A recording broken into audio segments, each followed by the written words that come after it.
এই সরকার ক্ষমতায় থাকবে কি থাকবে না তার সিদ্ধান্ত বাংলাদেশের জনগণ নিবে। জুলাইয়ের শক্তিরা যদি আজকে প্রকাশ্য দিবালোকে তাদেরকে এরকম পেটানো যায়, তাহলে আওয়ামী লীগ ক্ষমতায় নাই এটা আপনাকে কে বললো? জুলাই আসলে তো আমরা হারাই ফেলছি, আমাদের কাছে তো জুলাই নাই। এর সর্বশেষ নিকৃষ্ট প্রমাণ আজকে রাতে আমরা যেটা দেখলাম, মানে আসলে বলবারই ভাষা নাই। যে নুরুল হক নূর তো মানে যে কেউ না, মানে এর মানে যে কাউকেই এভাবে পেটানো যাবে এইটা কোনো কথা না। আমরা সবাই বারবার নুরুল হক নূরের ভিডিওটা দেখছি, কিন্তু এইখানের ইমার্জেন্সিতে ইসলামী ব্যাংক হসপিটাল কাকরাইলে অন্তত 50 জনের অধিক প্রচন্ড অসুস্থতা নিয়ে ওখানে আছেন।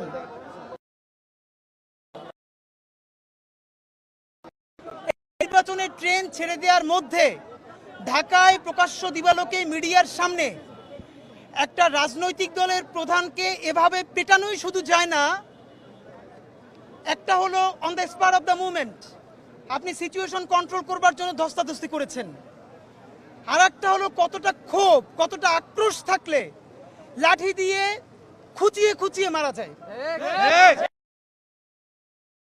আছেন তাতে অনেকে প্রচন্ড অসুস্থতা নিয়ে আছেন। আমরা মনে করি আমাদের সবার রাজনৈতিক মতানৈক্য আছে, আমাদের অনেক ঝগড়াঝাটি আছে, কিন্তু বাংলাদেশের স্বাধীনতার সার্বভৌমত্বের প্রশ্নে আমরা পুরো বাংলাদেশ আওয়ামী ফ্যাসিবাদের বিরুদ্ধে ঐক্যবদ্ধ। এবং ষড়যন্ত্র করবে আমরা সেটা হতে দিব না। আমাদের সাথে গণ অধিকার পরিষদের সেক্রেটারি রাশেদ ভাই আছেন, দেখেন কি অবস্থা।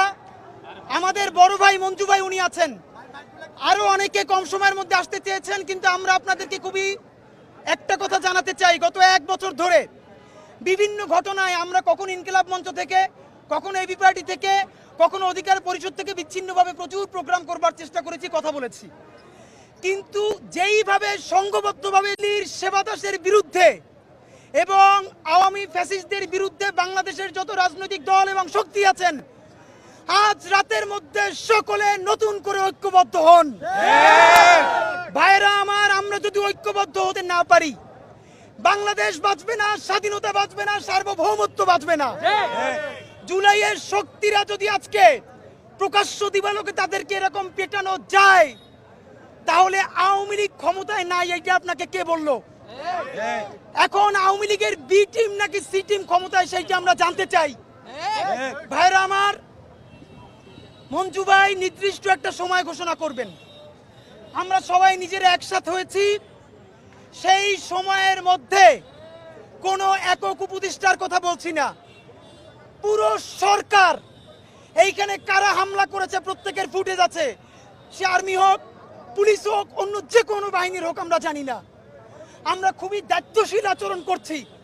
আমরা চাইলে এখন ঢাকাকে অচল করতে পারতাম, আমরা চাইলে এখন প্রচন্ড এমন পরিস্থিতি তৈরি হতো যেটা সামাল দেওয়া সরকারের জন্য ক্ষতি হতো।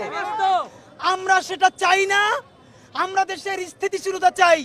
এর মানে এই না জুলাইয়ের এই শক্তিগুলোকে পিঠে রক্তাক্ত করলেও আমরা সংযম দেখাবো, আর সেইটার মাধ্যমে আপনি আওয়ামী লীগকে ফিরিয়ে আনবেন, সেইটা আমাদের জীবন থাকতে হইতে দিব না।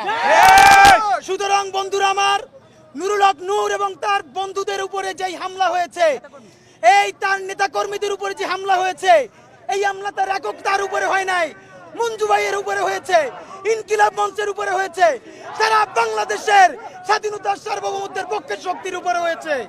সুতরাং মঞ্জু ভাই এখন সময় ঘোষণা করবেন, সেই সময়ের মধ্যে পুরো সরকার আমাদেরকে জানাবে তারা ঠিক কোন সময় এইখানে যারা উস্কে দিয়ে এইভাবে পিটিয়ে আহত করেছে তাদের বিরুদ্ধে কি সিদ্ধান্ত নেওয়া হবে। যদি না নেন, আগামী কালকের মধ্যে এই সরকার ক্ষমতায় থাকবে কি থাকবে না তার সিদ্ধান্ত বাংলাদেশের জনগণ নিবে। সিকিমরে ক্ষমতায় রাখার আর কোনো দায়বদ্ধতা আমাদের নাই।